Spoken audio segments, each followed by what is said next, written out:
Hello everyone, स्वागत है आप लोगों का। उम्मीद है कि आप लोग बहुत अच्छे होंगे, आपकी तैयारी बहुत अच्छी चल रही होगी। मध्य प्रदेश की घटनाओं की संपूर्ण जानकारी आपके सामने हर दिन आपको यहाँ मिलती है दो बार, एक तो शाम को 4 बजे, एक रात को 8 बजे।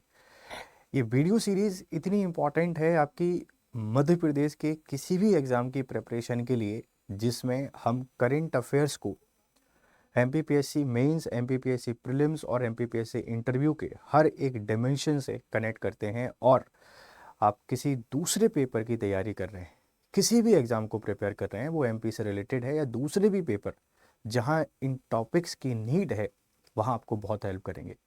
आज बहुत स्पेशल दिन है, और स्पेशल दिन इसलिए है क्योंकि हम रानी दुर्गावती जी के बारे में बात करेंगे।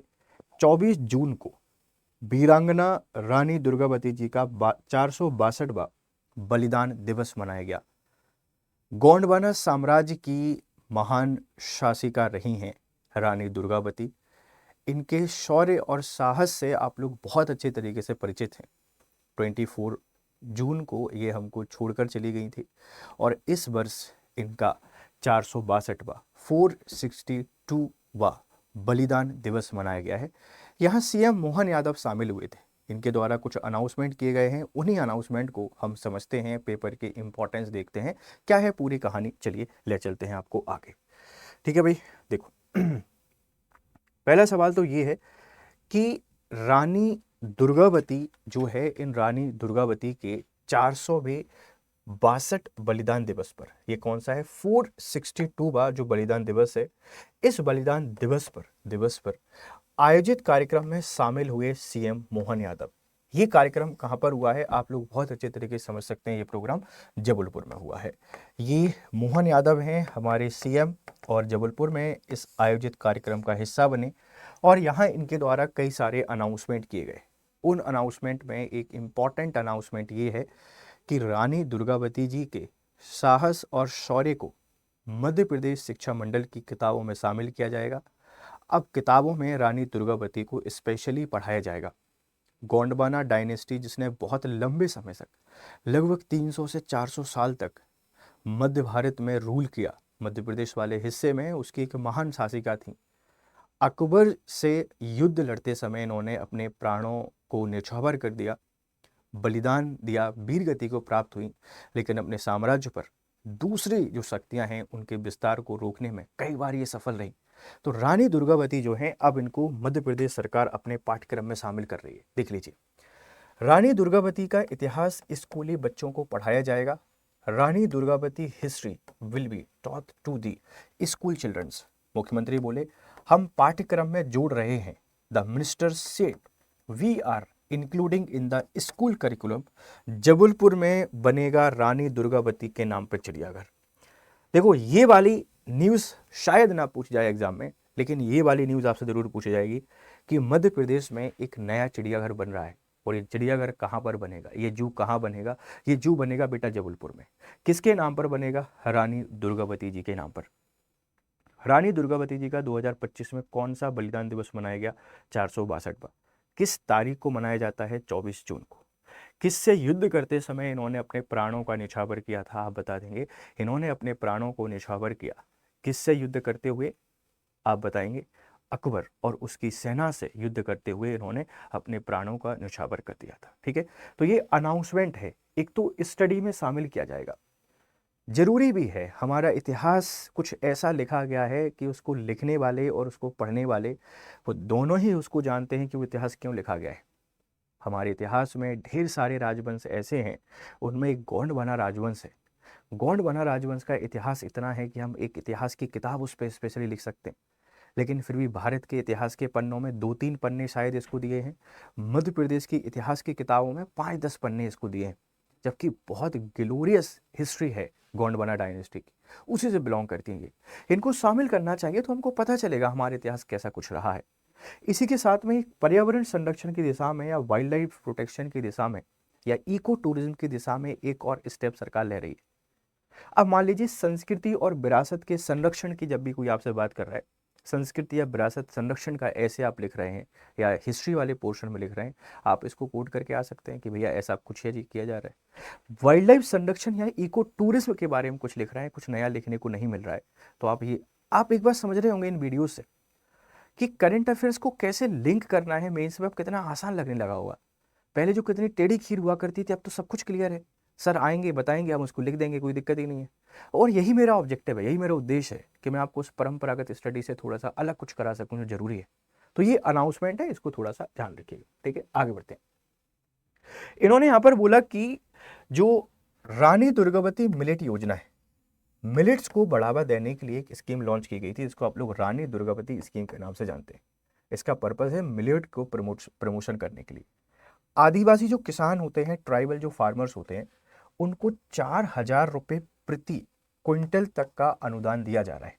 मिलेट्स आपने सुना होगा कि जब भी आपसे कोई बात करता है मोटे अनाज, जिसमें बाजरा है, रागी है, ज्वार है, ये कोदो कुट्टी है, ये मोटे अनाज होते हैं, मिलेट्स होते हैं, जो क्लाइमेट फ्रेंडली होते हैं। बहुत कम बारिश में इनकी पैदावार हो जाती है और ये बहुत ही हेल्दी होते हैं, बहुत न्यूट्रिएंट होते हैं। और हमारी जनजातियों का विरासत है, संस्कृति है कि वो मिलेट्स की खेती करती रही हैं। तो मिलेट्स खेती को बढ़ावा देने के लिए सरकार ने रानी दुर्गावती आहार अनुदान योजना चलाई थी और इसके अंतर्गत मिलेट्स की खेती करने वाले किसानों को 4,000 रुपये प्रति क्विंटल बोनस दिया जा रहा है। ये स्कीम कब शुरू हुई थी, प्लीज़ मुझे कमेंट बॉक्स में बताइएगा। इससे पता चलेगा आप कितनी सीरियसली इन लेक्चर को देखते हैं, सर्च करते हैं या नहीं करते हैं। तो 4,000 रुपये तक का अनुदान सरकार दे रही है, ये भी उन्होंने बता दिया है। तो एक स्कीम का कंटेंट भी आपको मिल गया। रानी दुर्गावती आहार योजना के बारे में थोड़ी सी जानकारी आपको मिल गई है, इस बात को ध्यान रखिएगा।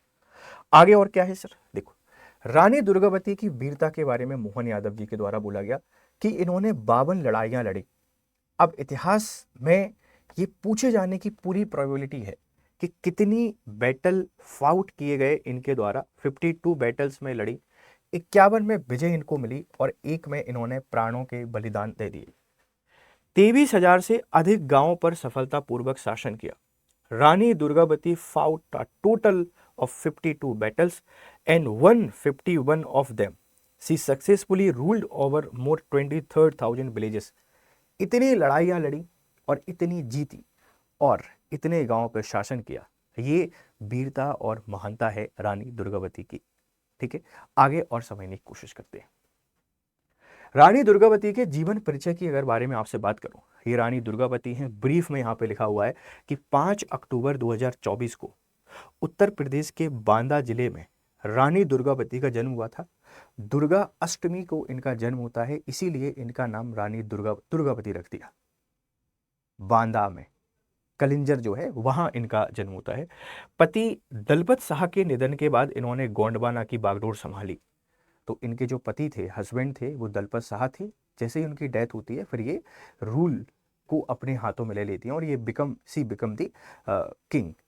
और 24 जून 1564 को मुगलों के खिलाफ लड़ते हुए शहीद हो गई। तो 1524 की बात आपसे कोई बात करेगा, 1524 और 1564, 1564, ये ईयर, ये टाइम आपने याद रखना है, क्योंकि ये टाइम आपसे कोई पूछ सकता है, ये ड्यूरेशन पूछा जा सकता है। 1524 टू 1564, ये एक लंबा ड्यूरेशन है रानी दुर्गावती जी के शासनकाल का।